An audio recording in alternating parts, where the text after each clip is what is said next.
A very good evening and good morning to all participants from all over the world.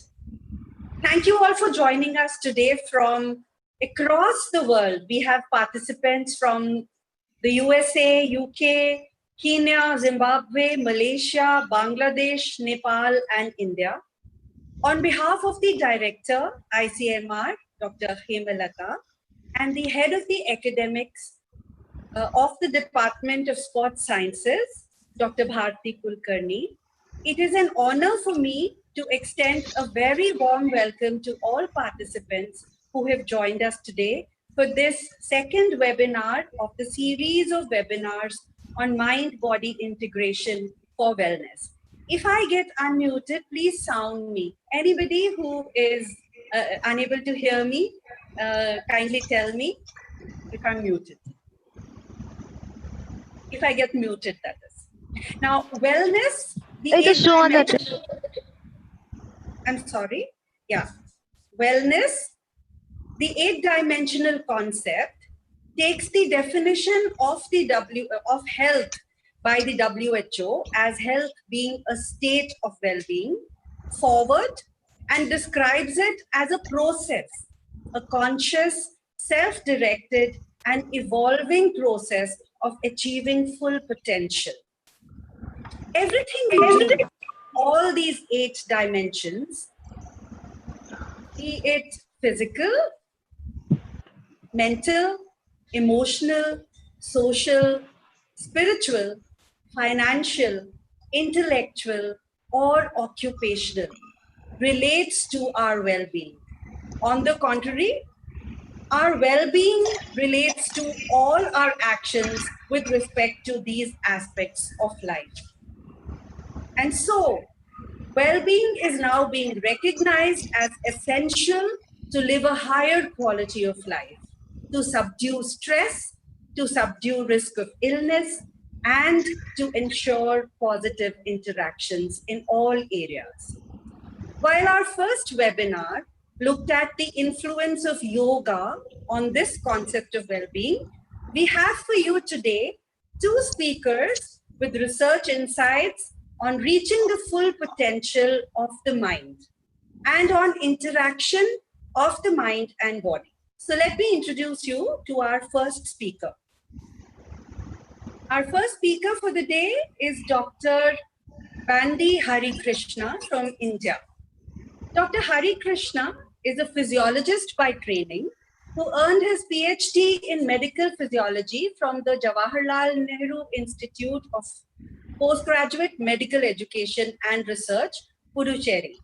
He earned his master's degree in medical physiology and psychology, postgraduate diplomas in yoga therapy, guidance, and counseling, research methodology, And he's also trained in nutrition and physical activity for health, clinical trials, life skills, and stress management. A well-learned doctor we have for you.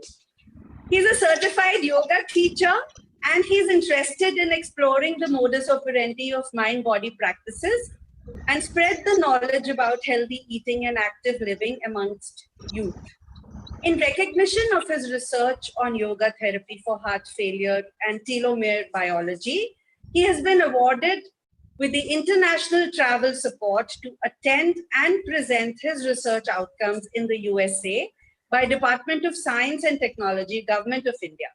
And also, he is also a recipient of Swami Kuvalayananda Scholarship and Travel Award twice, once in 2014 and once in 2017. He's on a mission to positively impact over 1 billion youth by spreading the knowledge and importance of mind-body integration for wellness. Currently, Dr. Bandi Hari Krishna is working as a Scientist D, Medical Physiology at the myasninwellness Department of Sports Sciences, a scheme of the ET Division, ICMR-NIN. He's on deputation from Sri Venkateshwara Medical College, Tirupati, Andhra Pradesh, where he was working as an assistant professor of physiology before coming on board NIN. And his topic for the day is meditation to achieve an exemplary mind. Over to you, Dr. Hari Krishna.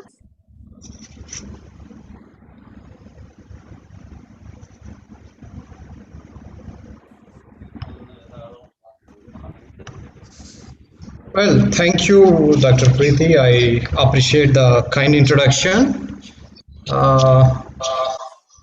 If you see the concept of wellness, the concept of mind, the concept of thought, all these concepts are very heterogeneous and always questionable, right? So, having experience of all of you by attending a previous webinar, as well as your own experiences about your experiences as well as your thoughts about the mind, I have a question for you. You can type your answers in the chat box. My question is, what is your perception on mind?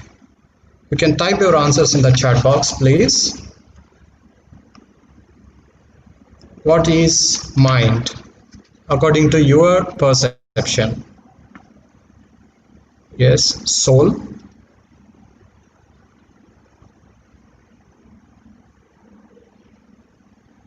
Good. Mind is psychological.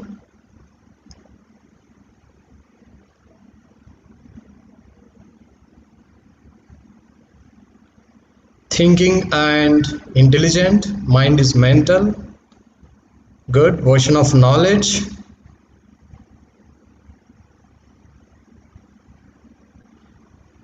Thoughts and beliefs. Reflection of your thoughts. Well, apart from everyone have their own perception on mind and thoughts, but let's follow some evidence-based terminologies which are directly linked with the concept of mind.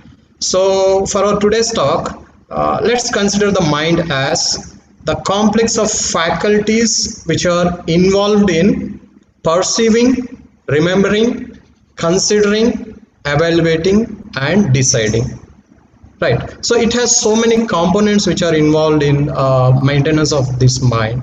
So if you see all these terminologies and all these faculties of the mind, everything runs around the concept of thought. So now, what is thought? My next question for you is, what is thought? You can type your answers in the chat box.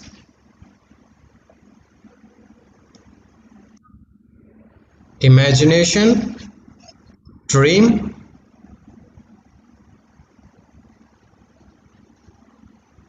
well, let me tell you something about the concept of thought which we can stick for the development of exemplary mind.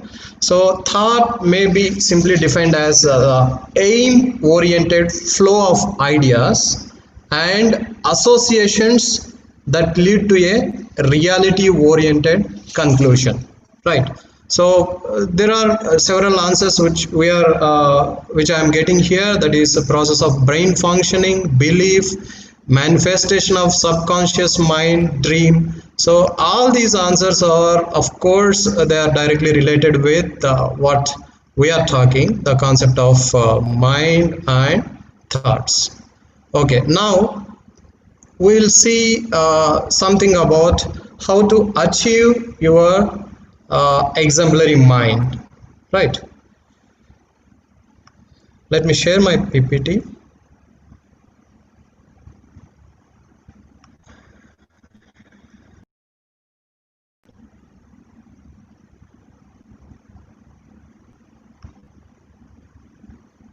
Yes.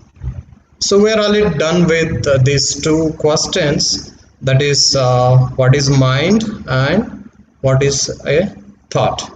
So my next question is, why thoughts are very important? You need not to answer. I'll talk something about it, because the thoughts are very important to develop human excellence or holistic development. And we know that physical, emotional, intellectual, moral and spiritual well-being is important. So all these arenas of life are determined by our thought process, which is of course the function of our mind. Okay, so now take few seconds and take a paper, note down all thoughts which gets into your mind and keep them with you. You may need after some time, right? So I have another question for you. What is the present state of your mind? I'll give you the clue. What is the present state of your mind? So is it dull? Is it disturbed? Is it distracted? Is it focused? Or is it mastered? How do you feel with your mind? Are you feeling dull or disturbed, distracted, focused, or mastered? Be honest with your answers. There is something to check. If you say answer as focused or mastered, I have something to check with you.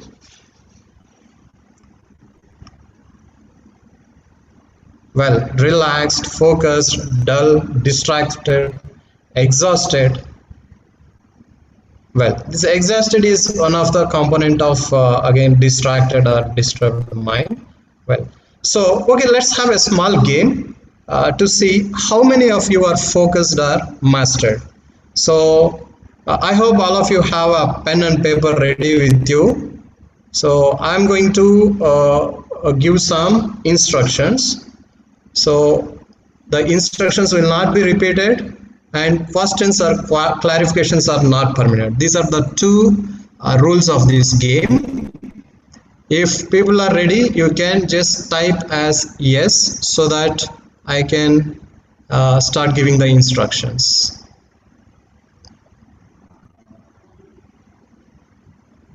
Yes, good. So quite a good number of yes I'm seeing here. Okay, so I'm going to start the instructions. I'm giving you the rules again. The instructions will not be repeated. That is first instruction. And the questions and clarifications are not permanent, not permitted. Okay, right. So draw two circles of 3 centimeters each. Within each of these two circles,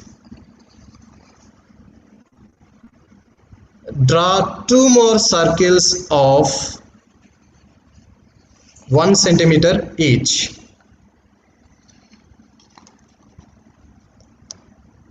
In the middle of each larger circle, draw a vertical line of 0.5 centimeters in length.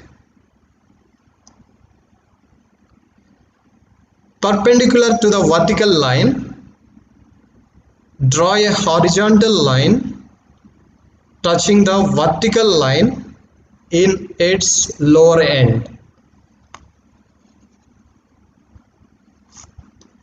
Draw a figure of 3 and a mirror image of figure 3 at 2 to 4 o'clock position and 8 to 10 o'clock position respectively on two large circles. I hope everyone have done this. Now this gives, say for example, now I have given some instructions. That means you have some sensory inputs to your mind. There you have processed, you have identified my instructions. There may be a block at identification.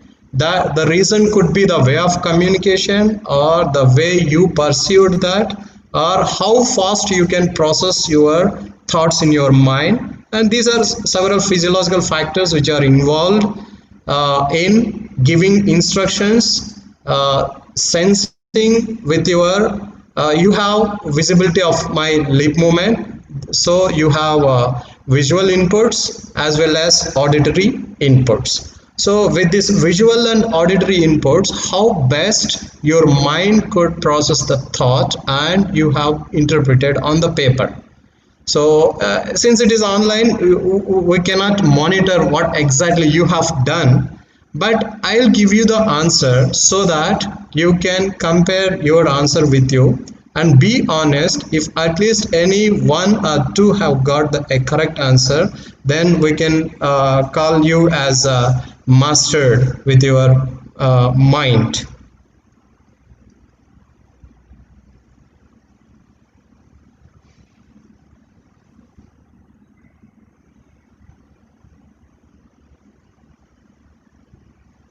How many of you have got this answer?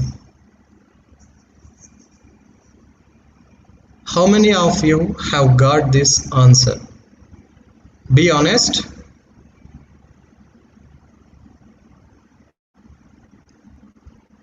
I know a few people, yes, I got correct answer. In that, 2 or 3 have attended my live classes as part of my physiology classes, so you have got that answer. Or if that is your real processing, then definitely you are mastered with your brain. No. Yes. So many people have got no. The answer is no for many of the people. Good. So it does not mean that your mind is not processing properly. So there are several issues which are involved with the way you receive the stimulus and the way you process your thoughts and the way you interpret. So we are going to see how this processing will be disturbed and what are the best ways to improve this mind processing or thought processing. And we see some research-based evidences which shows that by practicing meditation you can have a better mind or focus or the thought processing, right? So as I have mentioned, most of the times our mind will be categorized as dull or disturbed or distracted, focused or mastered. So generally in yogic tradition, the dull mind we can call it as muda, distracted we call it as vikshipta, distracted we call it as kshipta. So dull means most of the times you will be lethargic and forgetful, and the disturbed mind will be most of the times will be wondered, troubled or with negative valence or restlessness, and in fact it has no control over itself, right? And distracted mind, sometimes call it as shifter mind, which wanders a lot occasionally, and it has some focus also, and most of the times it is fickle. And focused mind or ekagrata is generally called as generally it has a concentration on specific task, and it will be very least disturbed and unaffected and uninvolved with other types of stimuli. And the mastered mind or nirudha mind is very well controlled, regulated and restrained. So the one which who can attain this state, that is nirudha state or mastered state of mind, then we can call them as exemplary with their process of mind. Right. So the actually in yogic tradition, it is advised to start the meditation if a person is at the level of distraction. If the person is lethargic and troubled or too much of negative valence, the meditation may not be very effective. So we'll see how this neuronal networks alters this various thoughts and various memories with meditation practice. Right. So generally speaking, uh, nowadays the mental discipline is not well augmented, and if we see, it is not catered too much. Now the generations have complete ability for deep observations and the most abuse of technology. There will be rapid succession of impressions and images which hinders the development of mind, which in turn affects the process of your thought. Right. So generally speaking, the mind or intellectual power is augmented by the habit of precise reasoning, the understanding of logic behind each and every concept, and application of some mathematical language wherever required, and deep observation into the concepts. Right. Then if we see, we don't cultivate a quality of deep observation, and we encourage the habit of multiple impressions and images in our mind, which results in mind wandering. So generally speaking, the mind wandering is a biological phenomena, and we have, every one of us will have that. So literally speaking, the mind wandering means a shift in the content of thought away from an ongoing task or from in the external events or in the internal events. Right. That means you will be running away from the actual work which you have to do with your mind or brain. So most of the times our thoughts or mind slips into unrelated thoughts, and after some time suddenly you will realize and try to come back to our actual task. When I say this, many of you might have come back, or many might have recollected when you are studying. You used to go out of your thought on your book and come back. So now in the next few slides, I'm going to explain how to control them intrinsically, extrinsically by way of meditation. Right. So the severity of this mind wandering level depends on activity level, that is how active you are generally, and distractibility, that is your degree of concentration and paying attention when you are not particularly interested, and regularity, that is the predictability of your biological functions like sleep and appetite, and sensory threshold, that is how sensitive to physical stimuli or touch, taste, smell, sound, light, which involves all your special senses, and your approach or withdrawal with the characteristic responses to a new situation or new person, and the adaptability, that is how easily you adapt to transitions and changes, such as switching to a new activity, and persistence, that is inability to give up, or sometimes in negative way you can call it a stubbornness, and mood, your mood, that is the tendency to react to the world primarily in positive or negative way. Right. Now, apart from these mentioned issues, this mind wandering and the processing of your thought and your perception is also depends on three components of your personality, that is id, ego, and superego. That is, id means it is a aspect of personality present from the birth. Generally, it is most primal part of the personality. Generally, it drives people to fulfill their most basic needs and urges. And ego is the aspect of personality which is charged with controlling the urges of id and forcing it to behave in realistic ways. And superego, this is the final aspect of personality to develop and contains all ideals, morals, values which are imbued by our parents and the culture which we have grown up. And this part of personality attempts to make the ego behave according to these ideals. So the ego must then moderate between these primal needs, that is id, and the idealistic standards, that is superego or reality.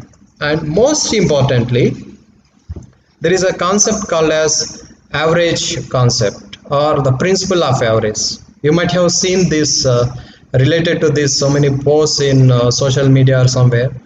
You are the average of 5 people you spend the most time with. Again, I'll repeat. You are the average of 5 people you spend the most time with. So be wise in choosing with people with whom you are going to spend for longer duration. So the people you spend the most time will shape who you are.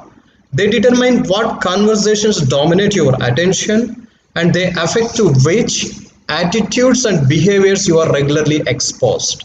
Eventually, you can start thinking like they think and behave like they behave, right? So these are little psychological aspects. So when it comes to the details of mind wandering, generally 2/3 of this self-regulated thoughts is tinged with emotions of some kind which you have exposed in the recent past or with more or you shared with various people or you encountered various situations. And there are some studies which says that people spend more than 30 to 50% of wake time on mind wandering. That means thinking about uh, other than what exactly they have to think, right? This is where you have to regulate the mind so that you can have better outcome in your work. And then the reason why people are associated with mind wandering is it is associated with some positive valence. However, it has to be channelized so that our focus, attention, and thought process will be utilized to achieve impeccable mind, so that there will be better chance to get good outcome in the work which we are doing. So physically, these thoughts, feelings, emotions, and cognitive functions of functions of brain is related to certain networks of brain. And in general, if we see the whole part of the brain, generally the limbic or primitive part of the brain, which we have inherited along with the evolutionary path. Generally, it is most associated with the limbic cortex and mainly responsible for emotions. And the cortical part of brain, which through the evolution of human stage is developed, and most of our logical critical thinking and capabilities in intellectual domain and creativity with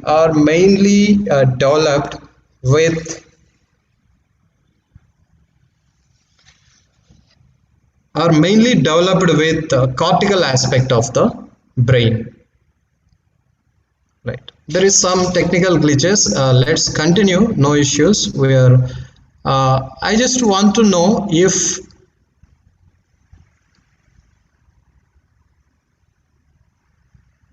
so I just want to know whether my slide is visible and I am audible. If yes, I can proceed. Yes, sir. Yes, thank you. We can proceed now. So there should be interaction between these two parts, and the efficiency between these two components of brain determines at any point of time if a person is focused on a given objective or task of his mind, if it is wandering everywhere. So that it is to say that the primitive part of brain is more emotional. If we encourage the same thoughts repeatedly, due to neuronal plasticity, and the limbic cortex become more stronger compared to the cortical area, which is involved in a lot of cognitive and intellectual capabilities. So next, with this concept, Just we'll spend a few half a minute about the Arishad workers, which are related to various thoughts of our mind and brain. So we have kama, krodha, this kind of thing. So kama is generally called as lust or desire, krodha is anger, and lobha is greed, moha is fascinating or attachment, and mada is arrogance. So all these are developed during the process of our growth. It depends on again with whom you are interacting and what kind of environment we are grown up, right? So all these six passions or characteristics are very strong individually and extremely powerful collectively.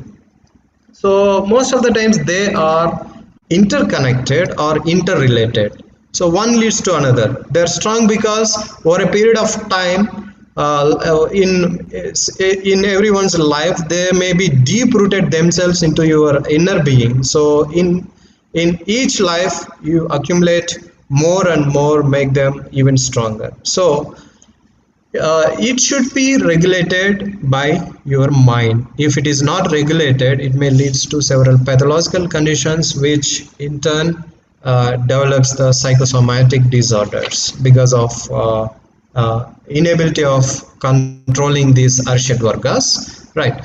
So now I have a question, another question for you. How many of you have attended some training sessions to develop anger or jealous, lust, arrogance or jealousy? Definitely none of us, because all these are developed as part of our growth and development. So to make your mind exemplary, you have to control, or we have to regulate, or you have to properly execute all these Arishad Vargas for betterment of life, right? If it is not controlled, it may lead to some psychosomatic disorders. So to make your mind exemplary, we must try to make your wandering mind to become concentrated, so that you can achieve the higher cognitive abilities. And in general, based on some studies, we can say that by practicing yoga and meditation particularly, a quick note here is based on which state your mind is. It is possible to make wandering mind to concentrated, thereby controlling your thoughts and achieve your exemplary mind. So there is a lot of evidence which shows that the benefits of meditation are on your brain and mind. So based on these several research observations, we can understand that there are some changes in structural and electrical activities of brain in helping to regulate various functions of your mind. So now we are going to see some neurophysiological basis to understand the reasons behind this mind wandering and different states of mind, and how meditation works to strengthen this network to achieve the exemplary mind. So before going to that, just sit for 10 seconds, observe your thoughts. Whatever thoughts you get into your mind, write in your comment box. Just 10 to 15 seconds.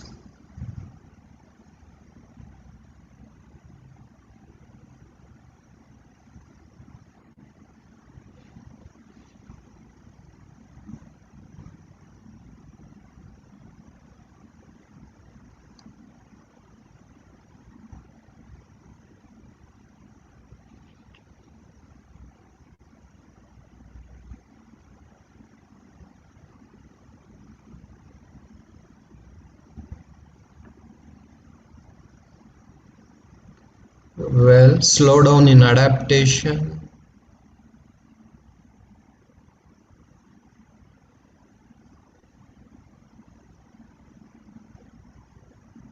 Why this exercise? You will get answer in next few seconds, ma'am. You can note down yourself.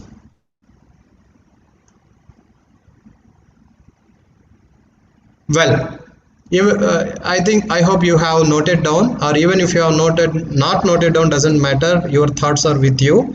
So if you observe them, most of your thoughts which you have got in this particular time, when I ask you to observe yourself, are related to your emotions, or relations, or friends, or events, or incidents. So all these are episodic memories which will come into picture as soon as we start doing some activity, which leads to mind wandering. So now let's try to understand it and how meditation helps to overcome it. So there is a network which is called as default mode networking in our brains, which is responsible for this mind wandering, and this is the network which we can use to explain the mechanism of action of meditation to regulate your mind wandering, so that control your emotions and thoughts to achieve the exemplary mind. So this default mode network is commonly defined as with resting state data by putting a seed into the posterior cingulate cortex and examining which other brain areas most correlate with this area. So this network is mainly studied by using positron emission tomography, or fMRI, that is functional MRI, or even with SPECT also can be studied. So it has been shown that the default mode network exhibits higher overlap in its structural and functional connectivity, which suggests that the structural architecture of brain may be built in such a way that this particular network is activated by default. So we have various parts in this default mode network. These are mainly divided into functional hubs, or functional parts. So the one is called as information functional hubs, which involves posterior cingulate cortex and precuneus, and medial prefrontal cortex and angular gyrus. So these are responsible for all the tasks like remembering the past, thinking about future, and processing concepts plus spatial navigation. And also it is responsible for processing of personal information and autobiographical memories and decision making regarding those personally very close, such as family members. So you just imagine a certain thought, and if you are allowed to sit in a fMRI, then these particular areas will be highlighted when you are undergoing that particular thoughts. And the second component of this network is dorsal medial subsystem, or thinking about others. The other system which we have discussed is mainly related to your own thoughts, or your future thoughts, or something related to your close family members. But this particular system, that is dorsal medial system, which involves dorsal medial prefrontal cortex and temporoparietal junction and lateral temporal cortex and anterior temporal fold. So this mainly reflects on beliefs about others, also known as theory of mind, and also involved in social directed thoughts, such as determining or inferring the purpose of others' action, not our own actions, and abstract conceptualization, particularly social in nature. So imagine the people, those who talk more about others, they will have the dominance of this particular area. And the other system is medial temporal subsystem. So mainly it involves with autobiographical memory and future stimulation. So it is mainly composed of hippocampus, parahippocampus, retrosplenial cortex, and posterior inferior parietal lobe. So these mainly, particularly this hippocampus, mainly involves in formation of new memories, as well as remembering the past and imagining the future, right? And the parahippocampus is responsible for spatial and scene recognition and stimulation. Right. So next concept which we can see is, so I'm sure now your mind is in a new state called as confused state. Those who are good at neurophysiology, they may feel it little interested. Past 3 slides. Others might be in a state of confused. So after coming across these 3 slides, many of you might have entered into a new phase, that is confused. I'm repeating again. So no issues. Let me make the things simple and actionable in day-to-day life. See, in our brain, there are certain areas in this default mode network, simply called as medial temporal lobe, which is concerned with the episodic memory. I'm showing here the medial temporal lobe is mainly responsible for episodic memories. So these episodic memories or the emotional memories are also stored and released. So all our episodic memories or emotional memories will be in this temporal lobe of default mode network. So generally we know that the mind wandering is disturbing sometimes, and this will have a source of variability, that is disturbs the task of the person supposed to do.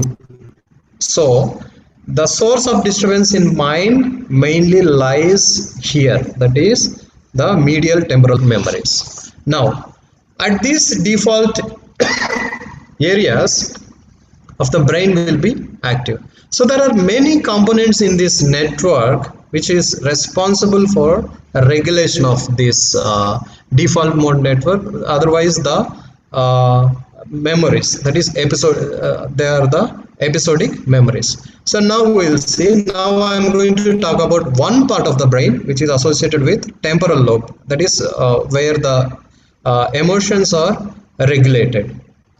Now we have some variability, that is various thoughts which are coming or disturbing or controlling the episodic memory. It can be constrained by our internal cognition. So there are some mechanisms which are developed within our brain to control these episodic memories, which are called as internal oriented cognition.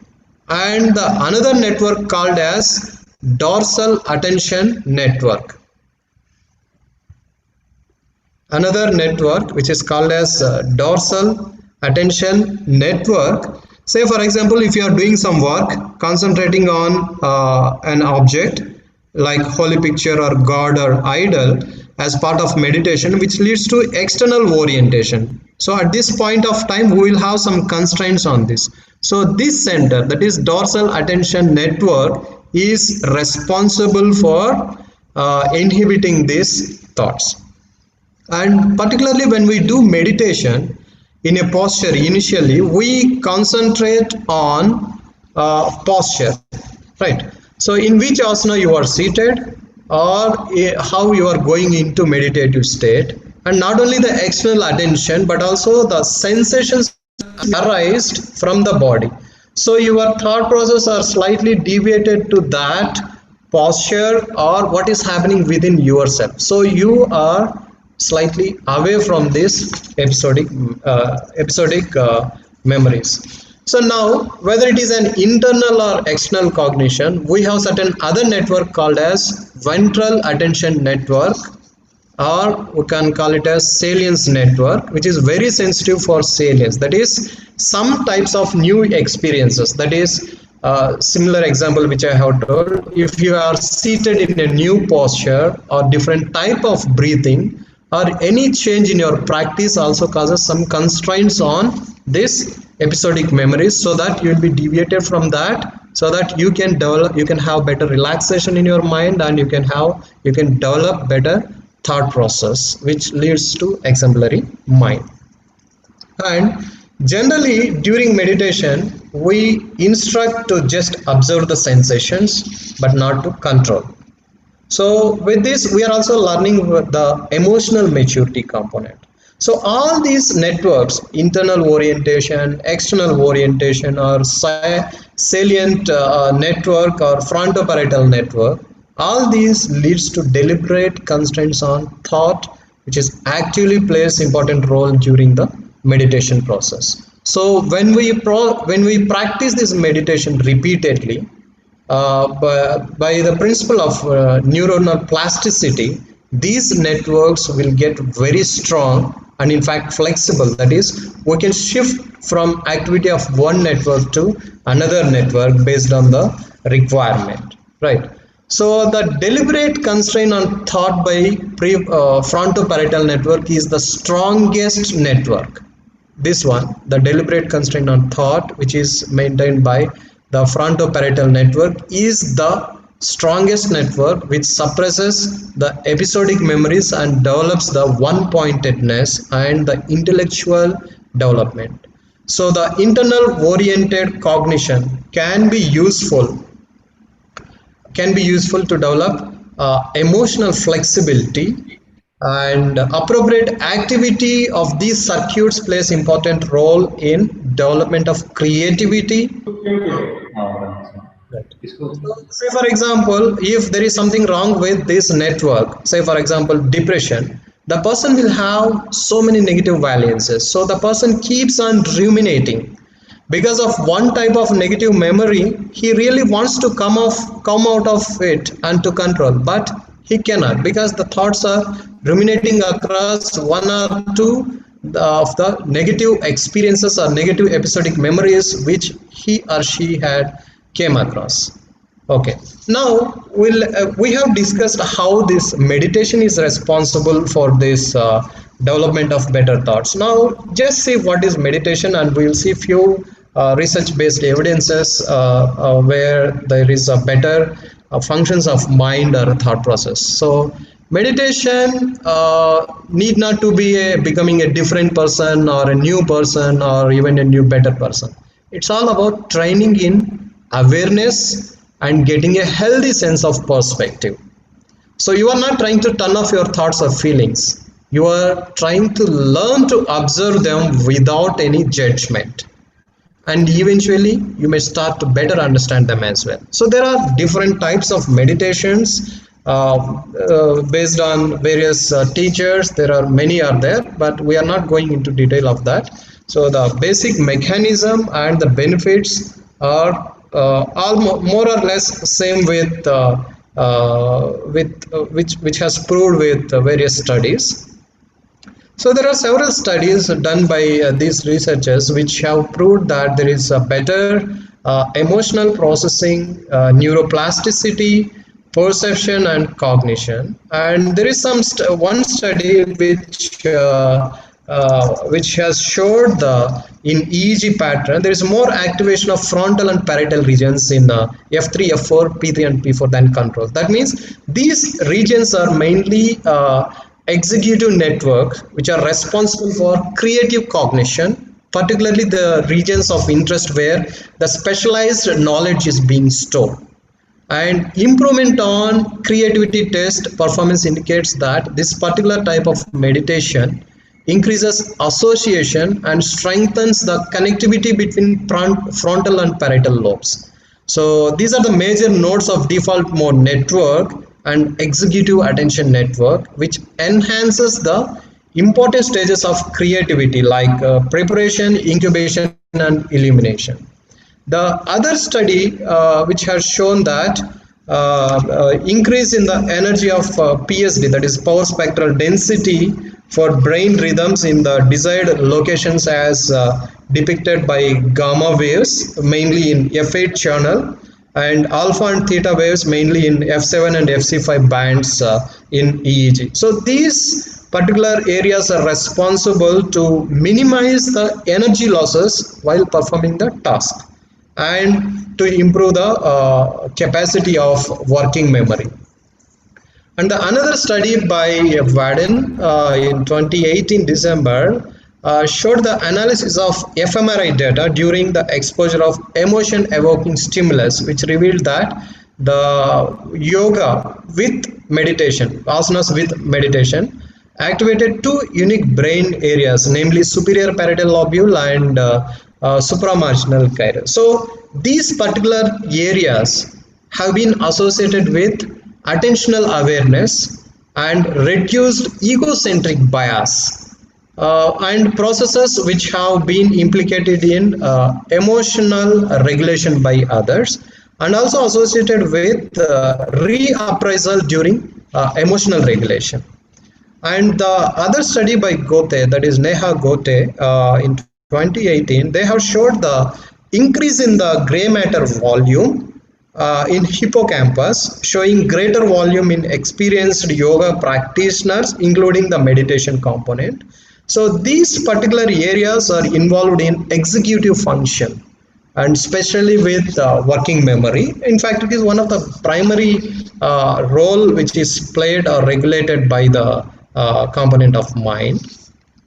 And another study by Vellimore, they have showed the more insular gray matter volume and correlated with yoga experiences, including the meditation component. So these areas are responsible for regulation of autonomic nervous system and interoceptive awareness to tolerate with pain. So all the autonomic control is well developed with this, right? So these are some evidences which were published by using very standard techniques, which I have discussed here. So put it in a nutshell, your mind is responsible for various thoughts, feelings, emotions, and becoming development of impeccable mind. So the mind and thoughts are interconnected. So if you have better thoughts, you develop better mind. If you have better mind, you can cultivate the better thoughts, so that you can develop the better quality of life. So mainly this meditation will be better explained by using the concept of default mode network, and we have seen the various internal and external stimuli which regulates the mind wandering in terms of controlling the episodic memories, and various research studies which shows the importance of meditation to have a better mind, or simply you can call it as exemplary mind. So I close my session with one best quote which I have come across. We are nothing but what our thoughts have made us. It is by Swami Vivekananda. So now I'll close my session and hand over to the host.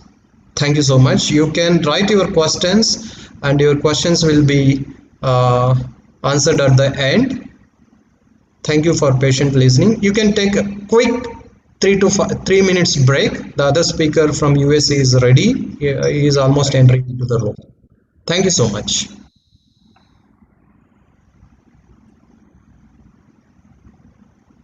Thank you so much, Dr. Hari, and I request the technical team to help me share my screen.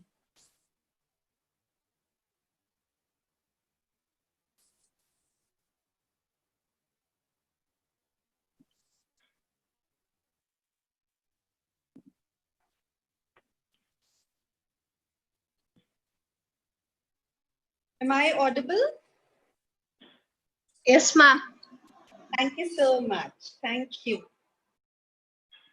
Thank you again, Hari, Dr. Hari, for so much clarity on what mind is, what thoughts are, the principle of averages, and for elaborating the neurophysiological mechanisms of the functions of mind, and also for enlightening all our participants that it is the mind that is responsible for your thoughts, and thoughts for the mind.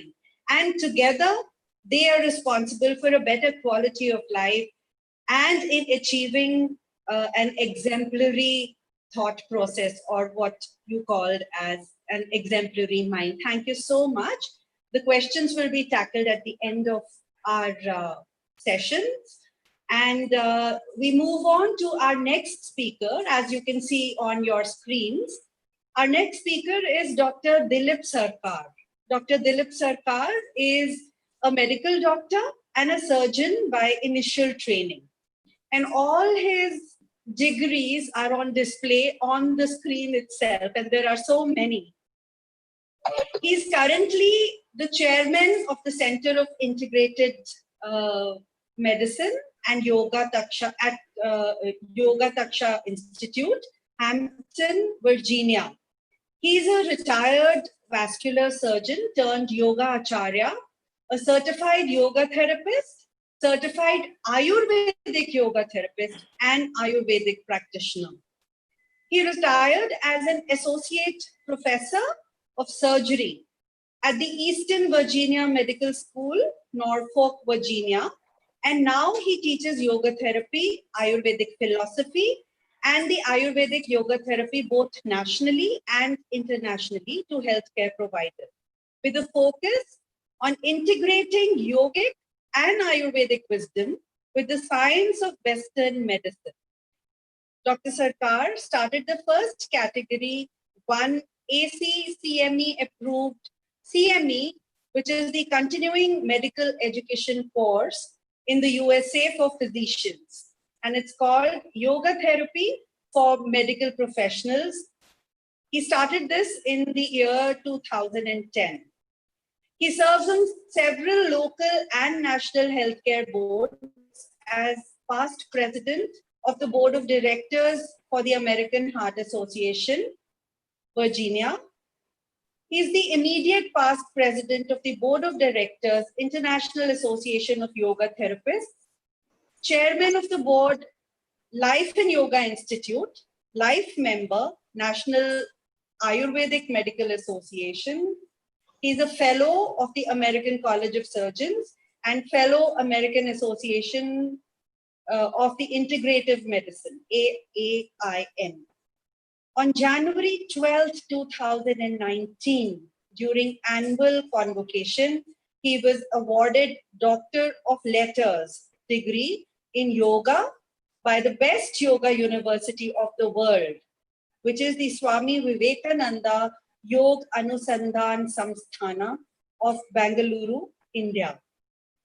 His new DVD, Yoga Therapy for Health and Healing, a daily practice, and his book, Yoga Therapy, Ayurveda and Western Medicine, a healthy convergence, published in April 2017, has been very well received by the yoga therapy, Ayurveda and Western healthcare community.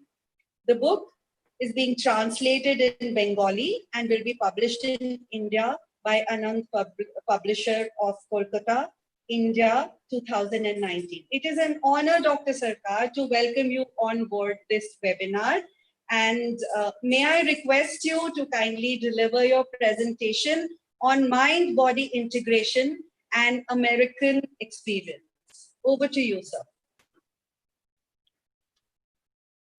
Namaskar, Dr. Lal. I hope everybody can hear me. I can hear all of you. It's okay, Dr. Lal? Can you hear me okay? Yes, I can. You're audible. And now you're, yes. Yes, you're sir. audible. You're audible, sir. Okay. So, first, let me see if I can see myself. Then I'm going to share. Let's put in a spotlight video. Okay. It's all technological challenges we're learning. Okay, pretty good. First, again, thank you. Thank you, Hari and Hari Krishna. We've been in touch. We've been in touch for a long time, and he asked me to present on this your mind-body wellness webinar. And I've been in this country, in America, for almost 50 years. So I just want to share with all of you what is the state of mind-body wellness, which is primarily the yoga therapy and yoga therapy wellness. As all of you know, the mind-body integration is yoga. And let me see if I can start sharing with some slides with you. And I'll be presenting for about 45 minutes, excuse me.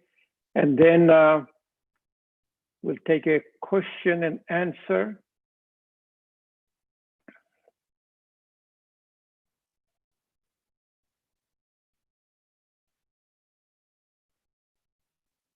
Okay, you can see my slides now. Okay, can you see my slides now? Is it visible? Yes, sir, it's good to go. Yes, sir. Beautiful, thank you. Okay, so let's start the topic. The topic is the mind-body integration for wellness, an American experience. And it is for the international webinar series. As I first mentioned to you, the word yoga, as you all of you know, is a union. It's a union of your body, mind, and spirit. And as Dr. Lal said, I carry too many hats, but I will tell you, where do we stand in United States today? So this union of body, mind, and spirit, what is yoga, is a philosophy, which is Yoga Sutra of Patanjali. And it's 196 sutras, of which 193 are for your controlling the mind. The practice is the 8 limbs, Ashtanga Yoga, and you have all the 8 limbs. And most of you know all the 8 limbs, so I'm not going to go over with it. But I have a reason for presenting it. The reason for presenting it is that Hari Krishna was here in the United States twice to receive an honor and award. That we have a association called International Association of Yoga Therapists, where we have started doing research on yoga and start integrating yoga in our modern healthcare system, which is called the integrative medicine. Dr. Lal mentioned about my book. My book is called Yoga Therapy, Ayurveda, and Western Medicine.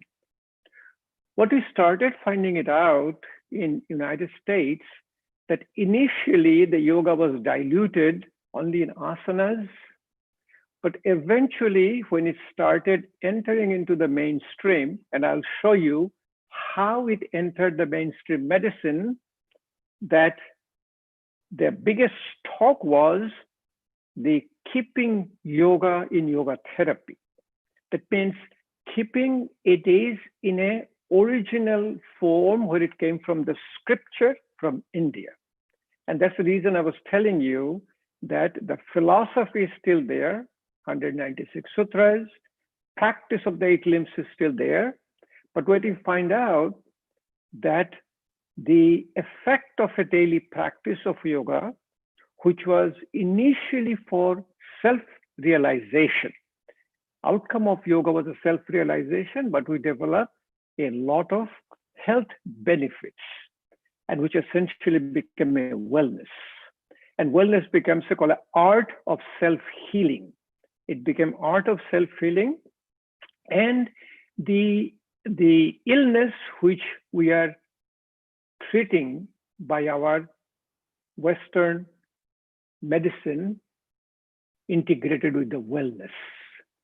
So the integrative medicine today is your integration of the wisdom of yoga therapy with the science of modern medicine.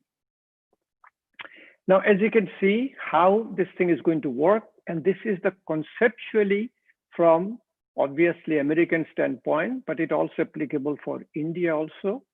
And you will know that when yoga came to United States, the first It was brought here by Swami Vivekananda in 1893. He first presented with your Parliament of World Religion. Then next person came around in 1920s, Paramahansa Yoganand. He wrote a book called Autobiography of a Yogi. Then in 60s, multiple yoga gurus came, Swami Satchitanand, Swami Kaivalyanand. They have established a very big yoga centers. Hari was there in one of them called Kripalu, which was established by the Kaivalyanand, Kripalunand. And so the conceptual here is the integration of the body, mind, and spirit is the spirit is the programmer, mind is the software, body is the hardware. So if you take care of the mind, if you take care of the software, hardware will get fixed. As simple as it is. So what we have done here, that in the United States, we took the philosophy and practice of yoga as is from the scripture, and then we have tailored it based on patient's clinical condition. What does it mean? Adaptation of the yoga. We have the same tool. We have the same your yoga sutras. We have the same yam, niyam, asana, pranayam, pratyahar, dharan, dhyan, samadhi, but we have tailored it slowly. How did you do it? How did you adopt it? That's yoga therapy. So in a transformation, when you see, is not to master the postures or the asanas, but use the postures in stages for transformation. What we say, in stages, impossible become possible. This is basically a concept of your neuroplasticity. You keep on doing it, 10, 20, 30, 40 inputs, it will happen. So you don't push it. The way you have seen a practicing of yoga asanas in India, somebody went standing on somebody's body, two people pushing it down to get into your, say, a Baddha Konasana or a Titli asana. Those are not a yoga therapy. Yoga therapy is the practice of yoga where you are. You practice, you meet. If you cannot even sit down, start in a chair. We call it chair yoga. A stage approach that teaches a pain-free asana. Very important concept. That if you are in a posture today with an underlying medical condition, so the back pain, hip pain, knee pain, diabetes, hypertension, because we find it out today that yoga therapy is a wonderful tool for your chronic diseases. So if you get into the pain, that means you have created imbalance in the physical body, which does not have any therapeutic meaning. So you have to be a little short of pain, but stay in the posture with the effortless breathing. The effortless breathing is very important. The concept of yogic anatomy or physiology is called the 5 koshas, Annamaya kosha to Pranamaya kosha to Manomaya kosha to Vijnanamaya kosha to Anandamaya kosha. Any imbalance you create in the physical body will affect your breath. So as long as your breath is effortless, lung is like a balloon. It has a 6-liter capacity, of which 1.5 liter is the residual volume, but 4.5 liter is your vital capacity. But our tidal volume, the amount of air we breathe in and out, is only 500 cc, 0.5 liter. So slowly and slowly, we can increase the amount of air bringing out, amount of air bringing in, because the muscles of respiration are skeletal muscles which can be trained. So in the United States, in yoga therapy, we first teach the patient to breathe out first. When you breathe out, you make a room in the lung. Lung is like a balloon. Now you can breathe in. So typically it will be, and when I'm breathing in, completely effortless.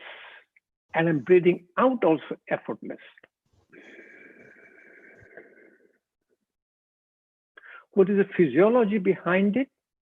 Inhalation is sympathetic, exhalation is parasympathetic when it's done effortlessly.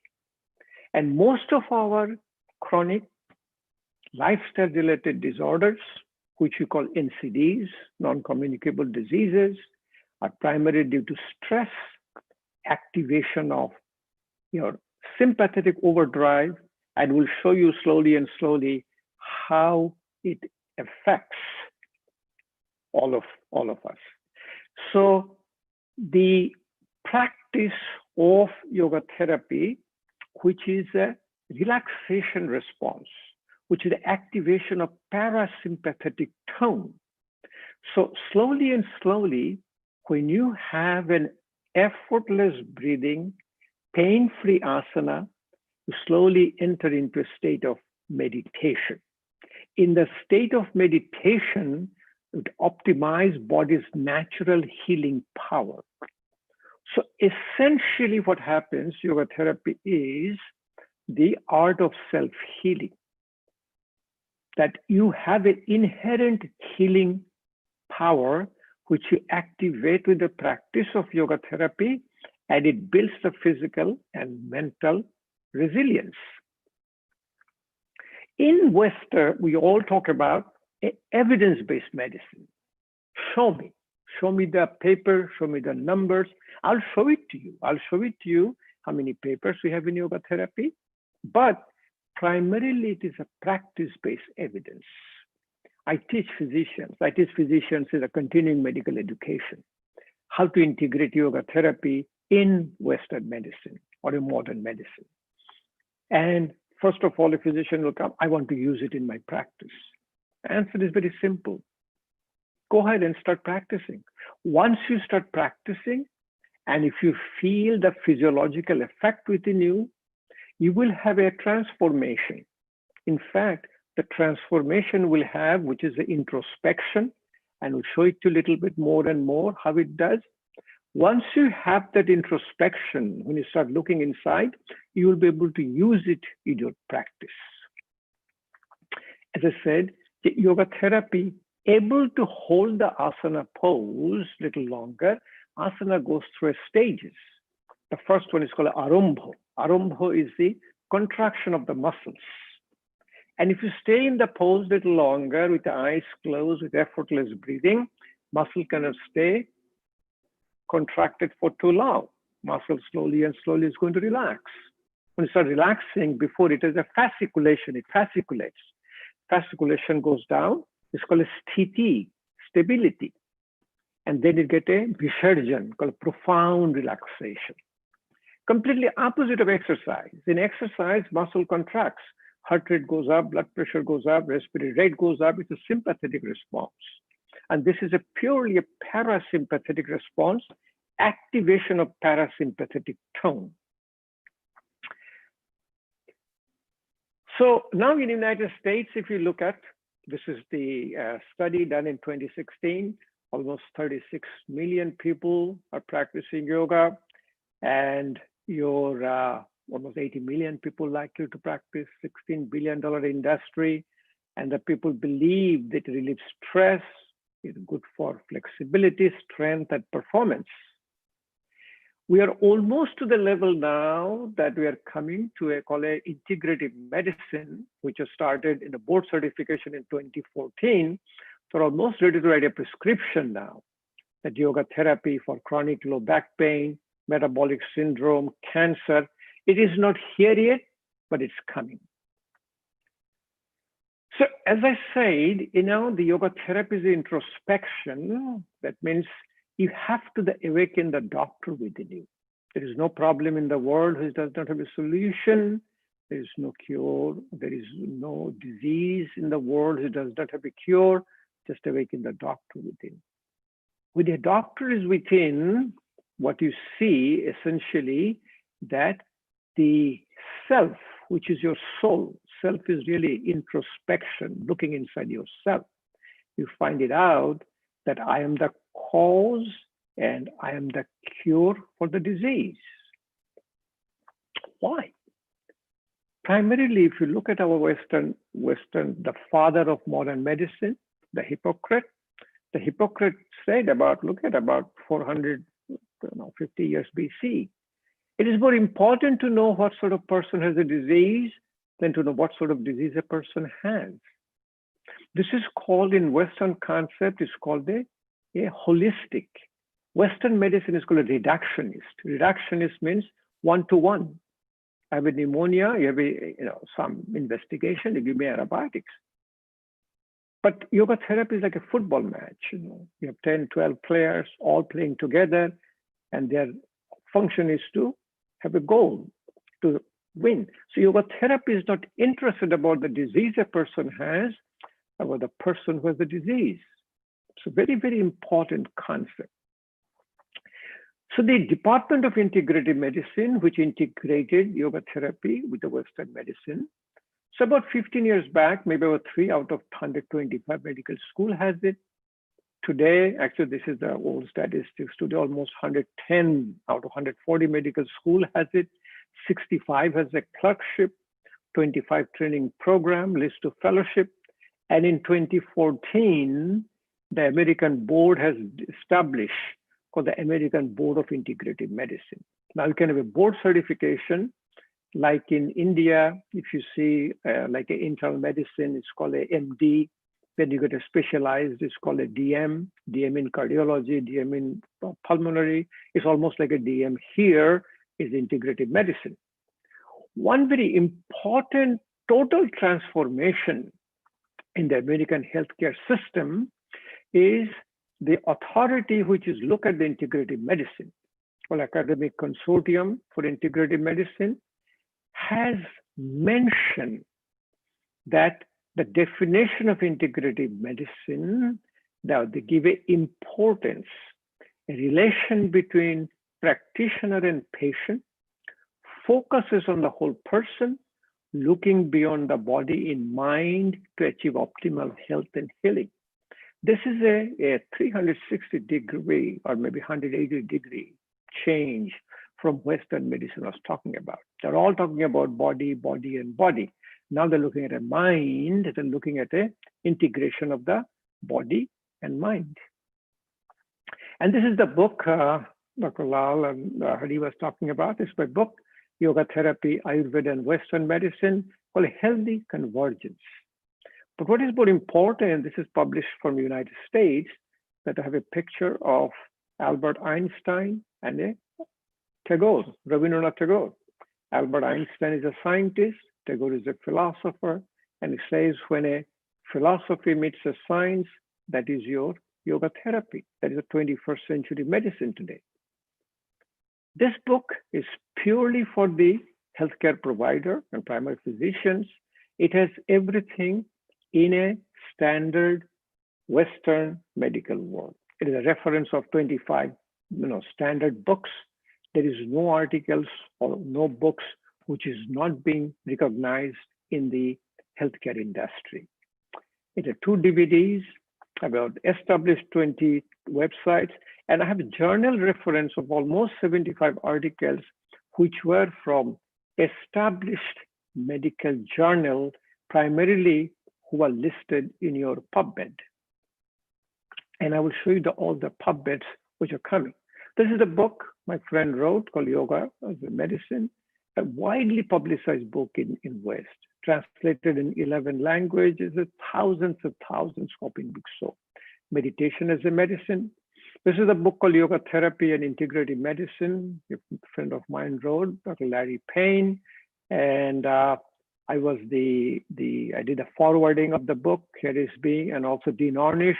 We'll talk about Dean Ornish, who has first used the yoga in United States, reversing coronary artery disease. This is the book primarily for our healthcare provider, Principle and Practice of Yoga in Healthcare. And you have the speaker, Satbir Khalsa, Lorenzo Cohen. He's in MD Anderson Hospital. Timothy McCall, he wrote the book, Yoga as a Medicine.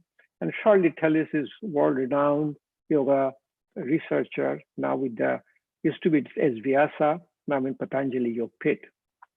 This is Shirley Tully's the book on research with perspective on the psychophysiology of yoga. And she just published a new one. It's called The Evidence-Based Perspective on the Psychophysiology of Yoga and its Application. Since a lot of your audience here are from physiology background, you should see that all of them, these are connected with the physiology. It's a very powerful book. Here is my first DVD. It's called Thaksha Yoga Therapy for Health and Healing for Body, Mind, and Spirit. And it's totally based on for healthcare provider and explaining the physiology, pathology behind yoga therapy. It has 3 DVDs, one for the asanas, pranayamas, and one for the mudras, bandhas, kriyas. My new one is called Thaksha Yoga Therapy for Health and Healing, a Daily Practice. This is also primarily geared for integrative medicine. The whole explanation is as Western medical concept. The terminology we used here, that how to use the philosophy and practice of yoga in Western medical terms. I have a YouTube channel called Dilip Sarkar Yoga. You can go and see. I have a multiple YouTube for different ailments, but all are connected and explained in Western medical terminology. This is my DVD here again. So how did it first integrate it? What happens for the yogis, the yoginis, that when they start doing this relaxation response as a daily practice and parasympathetic activation, slowly and slowly, that neuroplasticity takes over. And when the neuroplasticity takes over, they are able to control their autonomic nervous system, which we people cannot do.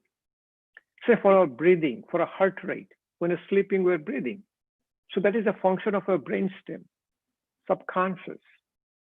But I can take a deep breath in. This is my function of my cortex of the brain. So this is a connector between your brainstem and the cortex. So he came and he said, listen, you know what? I can stop my heart. So he was being hooked up. Yes, he could stop his heart, but he developed some atrial fibrillation. But in the meantime, he said, I can shut down my blood vessels in my hand. The hand has 2 arteries, radial and ulnar arteries. You can see, you can shut down. This is in 1969 at the time. So then he established that yoga therapy relaxation. Then came the first person who really introduced Dr. Herbert Benson. He's from Harvard University. He became a follower of transcendental meditation, Maharishi Mahesh Yogi. And during meditation, he found it out there's some physiological changes. So he got all the information. He wrote a book called Relaxation Response, became one of the New York Times bestseller. But when I read the book, what I find out, that everything he wrote about relaxation response is about meditation. But probably at the time, in 1969, he was hesitant to use the word meditation. He kept his work, and he's still in Harvard, called the Benson Henry Institute. Even he wrote down a paper on 2013. So the Public Library of Science, but it's a physiological effect of yoga. It's enhanced gene expression, what the relaxation response does. And so it acts like an antioxidant. It acts in apoptosis. And finally, this year, this is very recent, April 9, 2020, and the best medical journal in the world today, which is almost like a Bible, the New England Journal of Medicine. And New England Journal of Medicine, he published, called the New Era for Mind-Body Medicine. You can see the New Era of Mind-Body Medicine. This is the ultimate in American experience of yoga therapy. When something is published in the New England Journal of Medicine, it becomes like, as I said, the Bible of the medicine. The research is very important. I'll show you what the research you're doing. And if you had joined the last one, Satbir Khalsa does all the research. When I teach with Satbir Khalsa. he presents the research, and I present your yoga and yoga therapy from your scripture. And this is your, just I wrote a little paper on understanding what is yoga research means.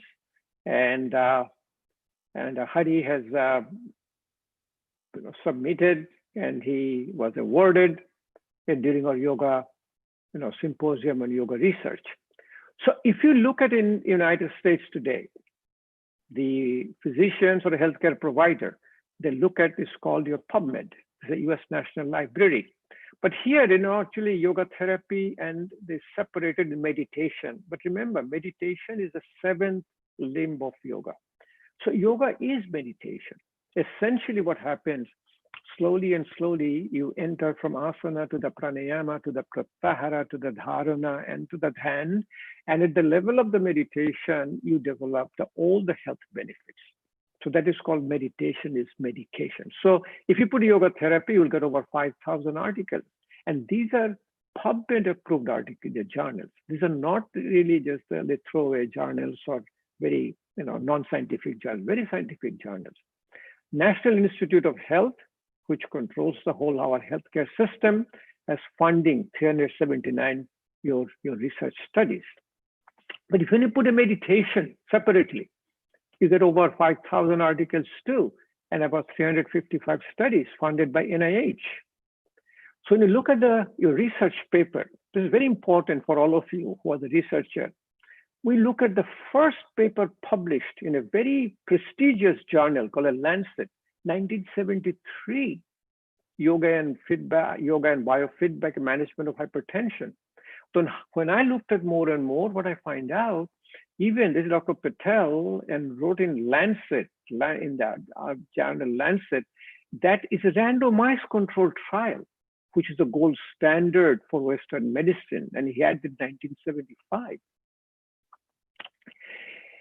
And I want to show you a few of the articles. I'm not going to go through it because I want to show you the state of yoga therapy where we are.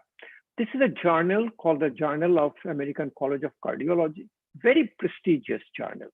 I mean, their acceptance rate is probably 1 in 10. If you submit 10 papers, 1 will be accepted. And they had a article published on yoga therapy for atrial fibrillation in 2013. It's not the article. His article is very primitive and there's a lot of flaws in the article, but the way they have accepted it, that is your acceptance in Western medicine. This is a very famous article, Journal of the American Heart Association. There cannot be any better journal than American Heart Association. Meditation and cardiovascular risk in reduction, a scientific statement from the American Heart Association. Multiple authors, and it's a wonderful acceptance of yoga therapy in Western medicine. This has got just recently published, April 7, 2020. Again, the Journal of American College of Cardiology. They put a yoga-based cardiac rehabilitation after acute myocardial infarction. Cannot have a better article like this.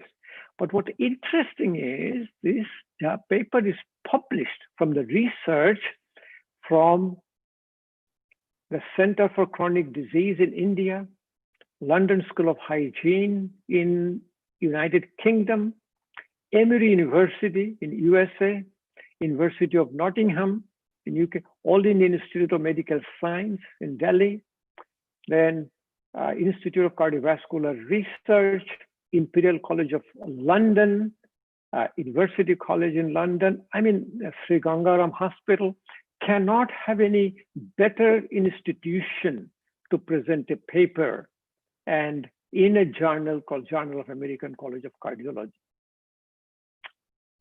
National Cancer Institute gave in a $4.5 million grant for this Lorenzo Cohen. If you remember, he's one of the authors for our principle of the yoga with Sadhbir Khalsa.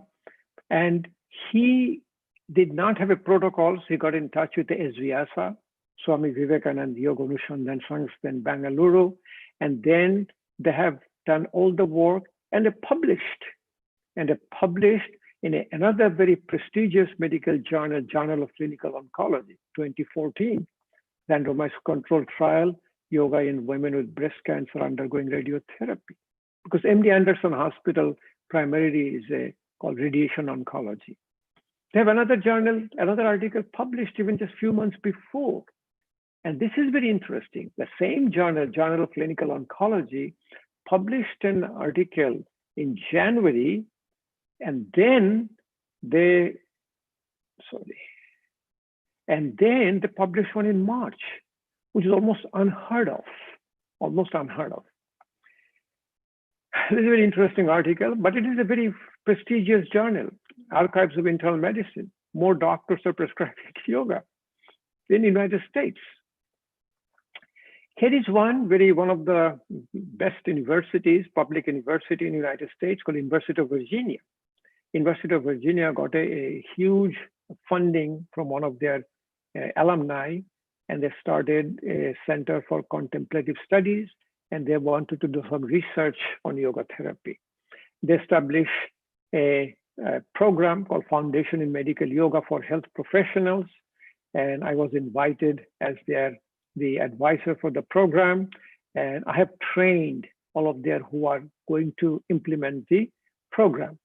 They asked me to be in the faculty, but I gently, a nice way to turn it down because I'm busy with other things, but that's okay. I mean, they're always on their side.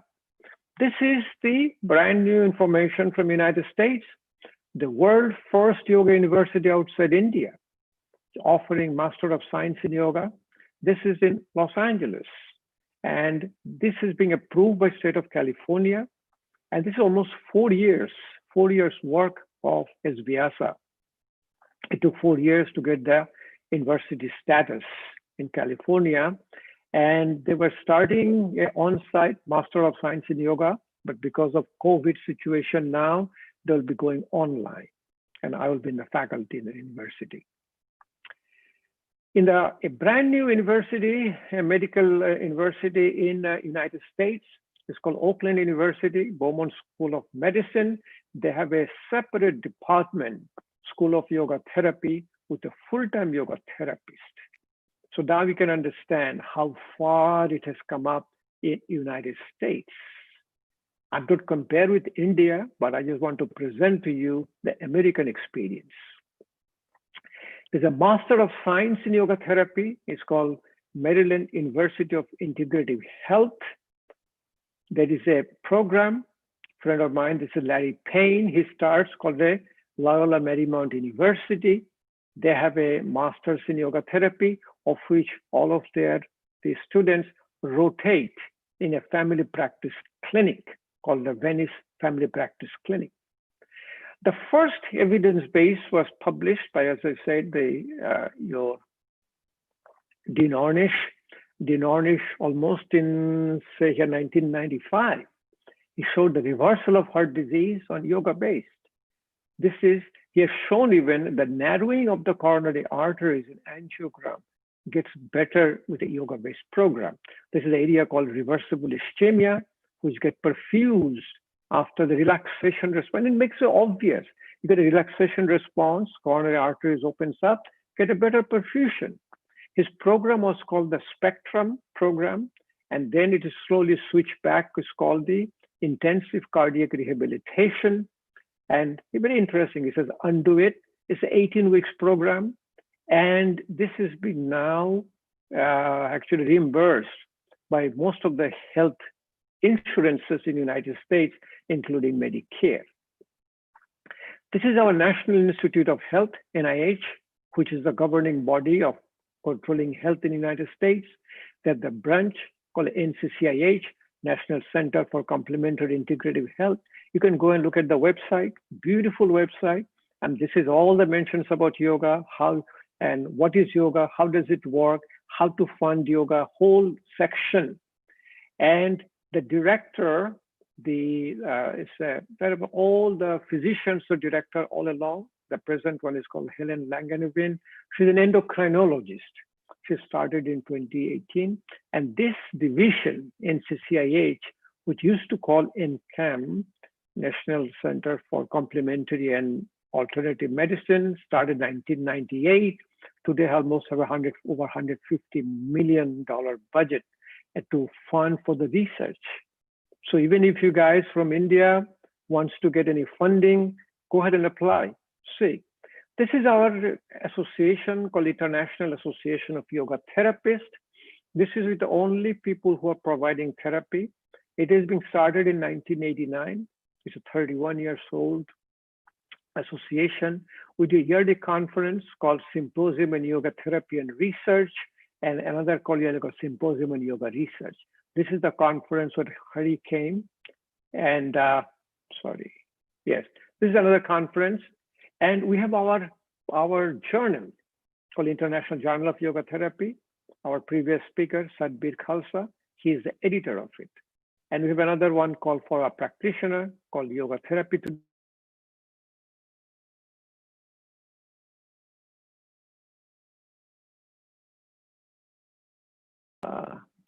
Okay, can you hear me?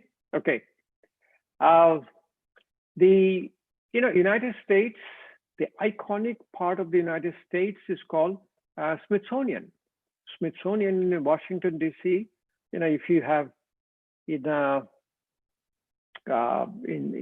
Australia, they have a Sydney Opera House or the Eiffel Tower. And United States, the Smithsonian. Smithsonian did a program, Lifestyle Medicine. I was one of the speakers there, and this was done twice, and they're going to do it this year with the online. And I want to show you a few patients, and just to give you some example. Actually, this is myself. I had an open heart surgery about 20 years back. With the practice of yoga, I go through a ERD called myocardial perfusion scan, and my whole myocardium is perfused to the relaxation response. This is the man, and Alan Brand. He was a long time back, almost 7 years back. It is severe ischemic cardiomyopathy, inoperable coronary artery disease. Physical ejection fraction is a function of the heart, only 10–20%, inoperable. So he was doing in my class. I have a big class. This is in the temple. Like this lady has actually Parkinson's disease, and she's sitting. This is the way we treat, putting people. And he started doing this, the Bakasana, and then I started showing him. He said, "I want to do a little bit more of physiological changes." And slowly, what happened? He goes back. He started doing some even headstand on his own. And you remember, in a headstand causes a baroreceptor sensitivity. And slowly, I'll explain to you a few more minutes, and I'll show it to you what the baroreceptor sensitivity does with your headstand. So his even blood chemistry got better. Cholesterol, HDL, all got better with the practice. He's actually medication free. This lady had a multiple sclerosis. She came in a wheelchair. For a practice of yoga therapy, she literally been walking on her own. This man had a Parkinson's disease. He had a Parkinson's disease, and with the practice of yoga, in fact, he's on his own. He started doing slowly in stages as a headstand, and he said with the headstand, he feel completely the tremor goes away. This man was almost like a cardiac cripple. Look at his cardiac history. 1969 has a surgery, malignant hypertension, another surgery for aneurysm, atrial fibrillation, congestive heart failure, pacemaker. Literally, he was given up by the cardiologist. With this yoga practice, he's a functioning, healthy human being. He does a lot of balancing poses, mudras. He's amazing personality. This is very interesting. This man had a cataract surgery. And after cataract surgery, he says, don't do a headstand. But his doctor was a yoga practitioner. And he said, he's doing your headstand for all of his life, this man. He said, go ahead, keep on doing it. 6 weeks down the line, he does it, and absolutely no problem. So this is the integration. The Western physicians do not understand before, now they can understand. This is one of my friends who is doing a research. He's showing, it's called Uddiyani Band. Uddiyani Band causes a profound peripheral vasodilatation. And with the vasodilatation, the temperature changes, there's a warm, and they can even sit down. in this cold climate. And he had a whole team went to Himalayas. He's a professor of medicine in a university where I was associate professor, and they're showing the hemodynamic changes. And he has his Doppler, he has his echocardiogram, and this is a triangle Agni Sarkar. So this is just to give you a little bit idea. This is called a mind-body hygiene in yoga therapy. What happens if you don't brush your teeth for a month? Something happens. It's a personalized lifestyle changes. It is different for different person. It is synergistic. You have a treatment, and you can also continue it. And this is a very interesting slide. Somebody sent it to me. It says a picture of your David Michelangelo's. After 2 years visit to United States, this thing happens. Yoga therapy transforms to this. How yoga therapy works is called psychoneuroendocrinology. What does it mean? In psycho, that means above our functioning brain, we have a limbic system, which is called emotional brain. We have two areas. One is called amygdala and a hippocampus. Amygdala responds to your fear, hippocampus to memory. When the limbic system is activated, it sends a signal to our hypothalamus, which is our homeostasis. Hypothalamus sends a signal to autonomic nervous system to increase the parasympathetic tone, shift from sympathetic to parasympathetic, and also sends a signal to pituitary gland to call the pituitary adrenal axis, called altered hormonal homeostasis. It also controls epigenetics, genetic expression. Remember, the genetic mutation is not the cause of the disease. The gene has to express. And the yoga therapy controls the expression of the genes. And I'm going to show it to you. It acts like antioxidants. It's amazing how it works. Inhalation is sympathetic, exhalation is parasympathetic. And it's called aerobic glycolysis. When you have more oxygen, the end product of metabolism, glucose combines with oxygen, forms carbon dioxide, water, and ATP. ATP is energy. But if you don't have enough oxygen, you get anaerobic glycolysis. It produces lactic acid, pyruvic acid, pain-producing substances. So able to do a better, relaxed, effortless pranayama helps controlling body's function. And in stages, as I said, in stages, impossible become possible. Here I'm in the Sukhasana. Slowly I can, with the neuroplasticity, I can go into Siddhasana, or perfect pose. I can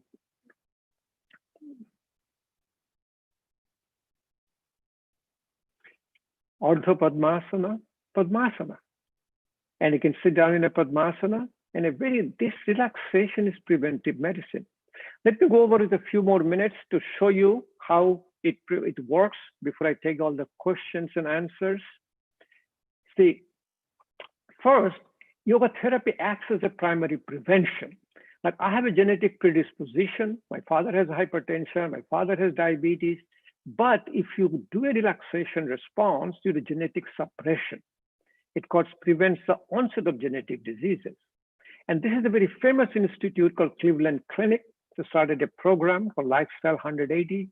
And it says preventive medicine, how not to end up here. They have a very powerful yoga therapy classes. They have about 10 yoga therapy classes in Cleveland Clinic. And they're called Chief Wellness Officer, the first person being appointed. Secondary prevention means you have a genetic predisposition. You did some epigenetics, something in the lifestyle. You have the disease. Now you have the treatment. So you have a breast cancer or a heart, you have angioplasty, bypass. And then if you continue yoga therapy, because genetic suppression prevents the progression or the reversing of the disease. Rehabilitation is very important. When you do the yoga therapy, you got a better management of the disease, less pharmaceutical support, better quality of life. We have seen diabetic people getting less medication, heart patient getting less medication, and some of the cases we're seeing cure. But this is all from your relaxation response. Because it increases vagal tone, It modulates autonomic nervous system. It causes a rapid shift from sympathetic to parasympathetic, increases baroreceptor sensitivity, heart rate variability, and all of your physiological students, you understand what I'm talking about. See, here is a heart rate variability. Same heart rate, 49, but this is a stiff heart. This is a flexible heart. This happens from your parasympathetic activation. A lot of article about heart rate variability, activation of baroreceptors. Like if you do a headstand, like this person is doing a headstand, but he's measuring his carotid Doppler and measuring your echocardiogram. So this is my friend, Levitov, and he's studying the headstand. What he's finding on the headstand slowly is that, this is another one, it is showing that when you do the Doppler on the carotid artery and you do a Doppler on the intracranial vessels and the Doppler on the popliteal artery, all are same. That means body has an adaptation. And when you learn it slowly, you keep your head down slowly and slowly, you listen to your breath is effortless. And if you come to my class, I do a class on Facebook Live on Saturday morning. American time is 9:30 a.m. So that will be your 7 p.m. I'll show it to you how this.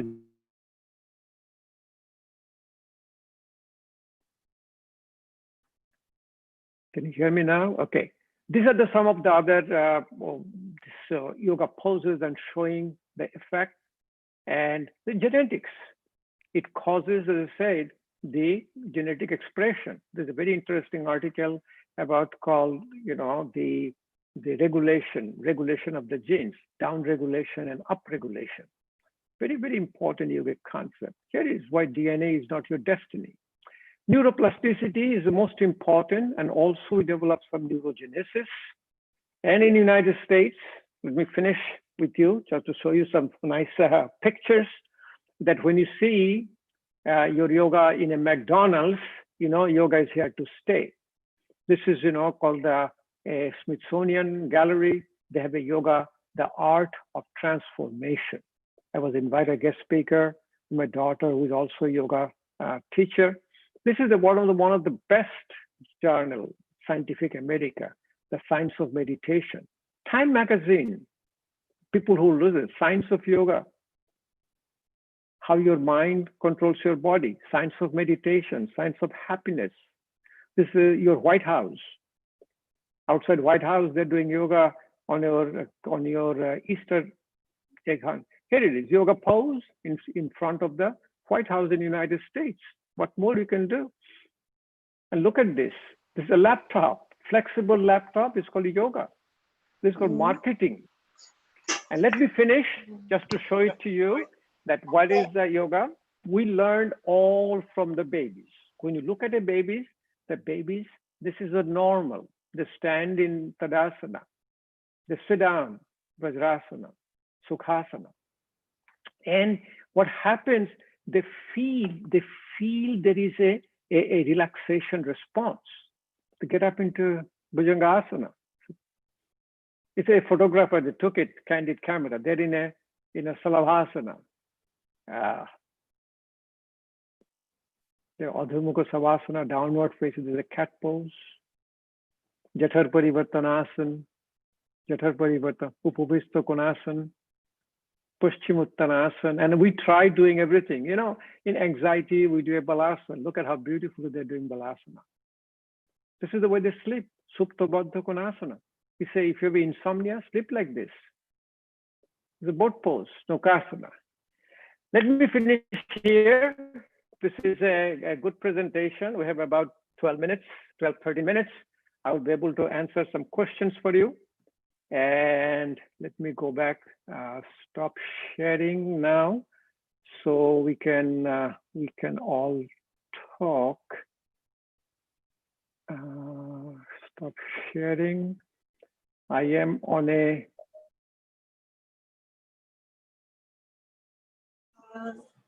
Thank you so much, Dr. Sarkar, for Okay, elaborating upon, for so vividly elaborating upon the integrated medicine as recognized in the West, and on yoga therapy that mitigates the response of stress-induced sympathetic nervous system by yogas activating the parasympathetic nervous system and its role in inherent healing for cure as well as prevention of NCDs.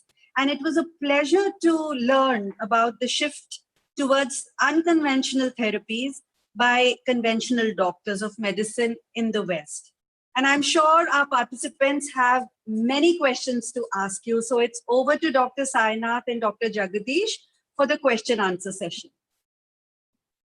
Yeah, I see 78 chat. I'm not going there. I cannot read when I'm presenting. So you look at it and ask me the question. I'll be answering. Yes, Go Dr. ahead. Dilip Sarkar, thank you so much. It was really wonderful to listen to you and also an elaborate knowledge about how yoga's supportive data by scientific research. There are a couple of quick questions because of the paucity of time. Maybe you have so many questions you can be answering. Is it possible if we could send some questions to your email? Probably we may be able to answer all of the questions. But right now there is one question from Can I Dr. interrupt? Can I interrupt? I have a few extra minutes. If you guys have a minute, I have a time. So go ahead. Sure. Please go ahead. If you would like to have. Question. The first question you had? Yes, please. This is from Dr. Sharvani. She wants to know how to pursue the course of integrative medicine. Your thoughts, please. Integrative medicine today in the United States is a super specialty. Super specialty, or call it subspecialty.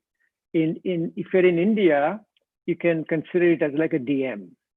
Like you finish your medical school, what you call a medical school, then you do first your internship and residency. So you do internship and residency in your internal medicine, which is like a medicine, and then you get your board certification, which is MD in India, which will be equivalent to board certification in internal medicine. After your board certified internal medicine, you go for a fellowship. Generally, it is 1 year or 2 years of fellowship in integrative medicine. Then you take another exam. It is called, board certification in internal medicine, which will be equivalent to your DM in India, like a DM in cardiology, DM in pulmonary, DM in nephrology. So this is we call a super specialty of medicine. Thank you. And so we have approved program. You have to apply and to go for a fellowship first before you can take that board exam. I appreciate that. This is really good information for the enthusiasts to join the integrative medicine. There is another question from, the name is very short. It seems to be HS. The question is there any asana that will help in reducing hypothyroidism? Yeah, hypo and hyper. So first of all, always remember in yoga, it is a balance. And in yoga, what it is, in yoga therapy, we call it a rogir chikitsa, treatment of disease, we call maintenance of health. And maintenance of health is called more of your balance of the body, mind, and spirit. So what we do for thyroid, we have this is called a reductionist approach. We call it a reductionist holism. For thyroid is a wonderful treatment is your Ujjayi pranayam. And basic concept of yoga is when you massage the organ gets better. Then you do your another is called your chin lock, Jalandhar Bandha. Jalandhar Bandha is another one, putting a chin here.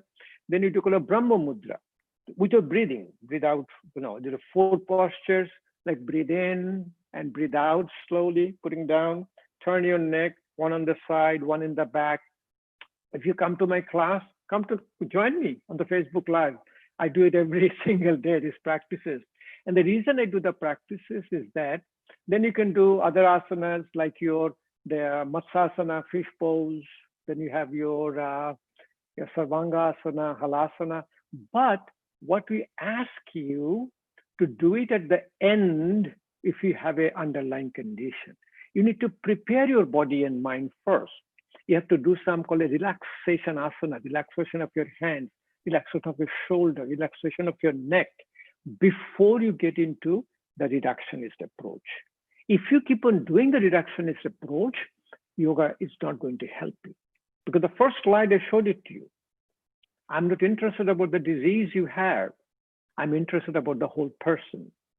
That is the mind-body integration. And that is a part of exactly what you're talking about. So I give you the names, what you can do for the thyroid, and both hypo and hyperthyroid brings the balance back with Ujjayi pranayam, with your Jalandhar Bandha, another is called a Murcha pranayam, and your Brahma Mudra, Matsasana, Sarvangasana, Halasana, a lot of other things. But you have to do a daily practice. Okay, what's next? Beautiful question. Yeah, yes, sir. Absolutely. That was really nice to see the practical aspect, what the technique to be applied. There is one more question from Srinath. It seems to be she wants to know, Srinath wants to know, is the technique to integrate mind and body. Your views, please. See, yeah, the technique to integrate mind and body is the first, if you start with the body, and body has to go through, remember again, with what Yoga Sutra said, sthiram sukham asanam. When you can get, when you can get into the sthiram sukham asanam, then your muscles, skeletal muscles starts to relax. When the skeletal muscle starts to relax, then what happens, the muscles of respiration, which is connects to your upper part of your body, like here, muscles of respiration. Let me see if I can get into, what do you get into? Okay. Muscles of respiration, when you get in, then, I'm sorry, the breath gets relaxed. When the breath gets, breath is very relaxing, you first breathe out first, then you close your eyes, have some hand mudras. The mudras are the connector between your body and mind. And breath is also connected between body and mind. Why? The breath normally is your subconscious and conscious. Okay? I am here, I'm sleeping, I'm breathing. That's a function of my brainstem. And that we call connecting the body and mind. So when the body gets into a relaxation response, you slowly and slowly enter into effortless breathing. And the breath is a connector between body and mind. So for example, if you're flying a kite, the roller you are holding, that is your body. The kite is your mind, and the thread which connects between your body and mind is your breath. So able to do effortless breathing, effortless pranayama will connect your body and mind. And the moment your body and mind is connected, you enter into pratyahara. Pratyahar. Pratya means reject, ahar means input. You control your five senses. All the input you receive through your five senses is your food. Pratyahar. And then slowly and slowly you enter into state of meditation. So answering to you, how to integrate body and mind, sthiram sukham asanam, and the effortless breathing, connecting your body to your mind. Thank you for asking. Good question. Absolutely. Okay, what's sir. next? Yes, please. There is one, there are many questions pouring in, but that one which is probably been asking to know more about the energies, how to convert the negative to positive energy. Your thoughts, sir? Okay, negative to positive energy is actually, I just, if you could go to my, very nice question you asked me. I have my YouTube channel. The last Saturday I did a program called Yoga Therapy, Art and Science.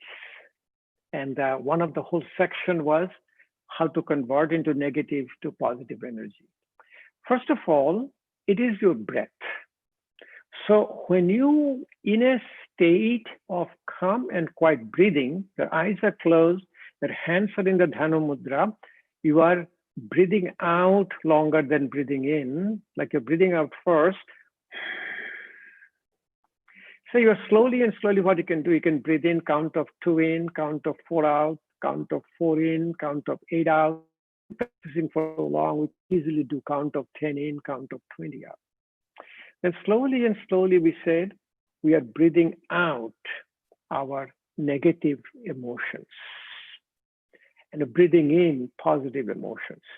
So in my sort of a semi-unconscious or semi-conscious state, what I'm doing, I'm saying, I'm breathing out all my ripus, called 6 ripus, 6 suffering: Kam, Krodh, Lobh, Moho, Mad, Matsarya.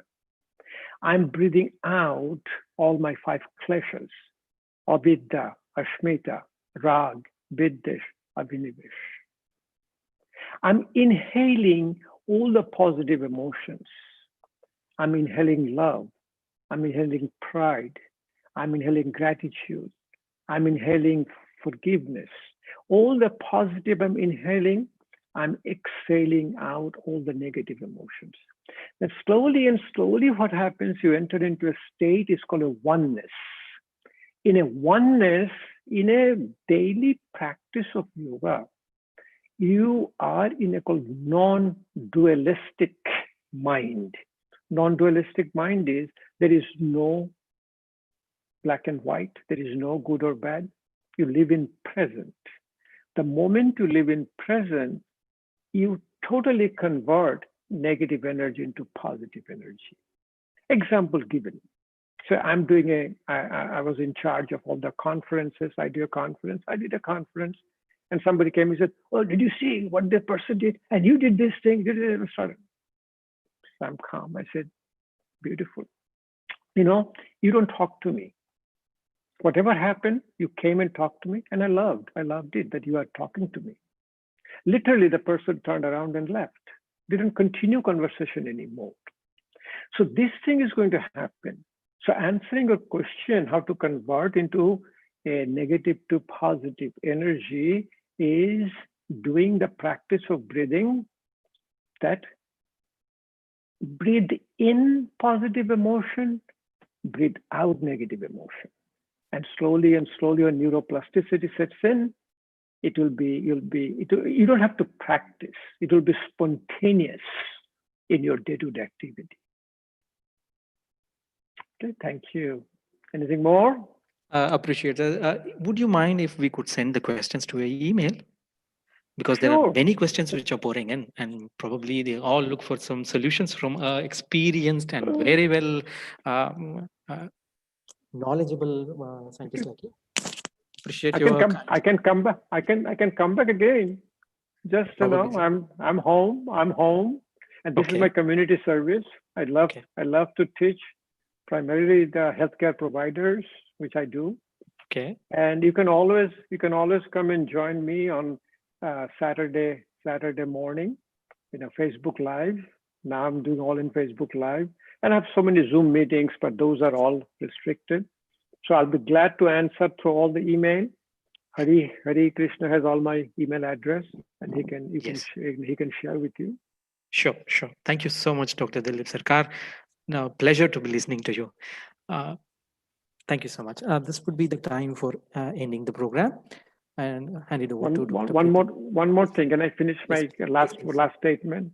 My last statement is, when you practice yoga, please practice with a smile in your face, and not to practice with some tension within you. Totally in a relaxed smile. And then the message to take home is that Karo Yog, Raho Nirog. Practice yoga and stay healthy and disease-free. Namaskar. Perfect, sir. Thank you so much. Welcome. Thank you, Dr. Sarkar, for reminding us to put back the smiles on our face. And these days, there is a new concept of yoga that we are coming across, which says yoga on the move. yoga on the move. So whatever you are doing, treat it as an opportunity for you to be totally engrossed in it. And so I think your session made it very, very easy for us to do that. And thank you so much for being on board. It's finally the time to wind up, and it gives me immense pleasure to propose the vote of thanks for this delightful webinar. On behalf of Ministry of Youth Affairs and Sports, NIN Department of Sports Sciences, a part of the Extension and Training Division presently, I would like to express my sincere gratitude to our director, Dr. R. Hemalata, for all the support extended by her towards conducting this webinar. My heartfelt thanks and appreciation goes to our academic head, Dr. Bharti Kulkarni, for her initiative to launch the series of webinars. Okay, that child needs to do a little bit more yoga, I guess. So my heartfelt thank you to the administrative head, Dr. M. Maheshwar, also to Dr. G.M. Subbarao, Dr. Hari Krishna, Dr. Sainath, and Dr. Jagadish, and the entire staff of Extension and Training Division who contributed towards smooth conduct of this program. A very special thanks goes to today's speakers, Dr. Dilip Sarkar. I think I should say that one more time. Thank you so much, sir. And to Dr. Hari Krishna. Thank you, Dr. Hari, for giving their valuable time from their busy schedule and sharing their knowledge and experience with all the participants. My gratitude goes to the staff of the Computer Division, Audiovisual, Electrical, AC, Administration, Maintenance, Canteen, and the Printing section for their unflinching support for this program. It is a new experience for us to do so much audiovisual teaching and learning, and we were supported entirely. Thank you so much. And finally, my wholehearted gratitude goes to all our participants for attending this webinar despite their busy schedules. Yes, a pleasure to have you also on board. And it has been a great pleasure to have you on board asking so many inquisitive questions. Last but not the least, with that cry of the baby, I suddenly remembered our student volunteers. Last but not the least, I would like to thank them, all our young volunteers who contributed, and a big thank you to you. All the best and continue your hard work. Thank you, everyone. Have a great evening ahead or a day ahead, whatever is applicable in your country. And do join us again on the 19th. Goodbye for now. Namaste.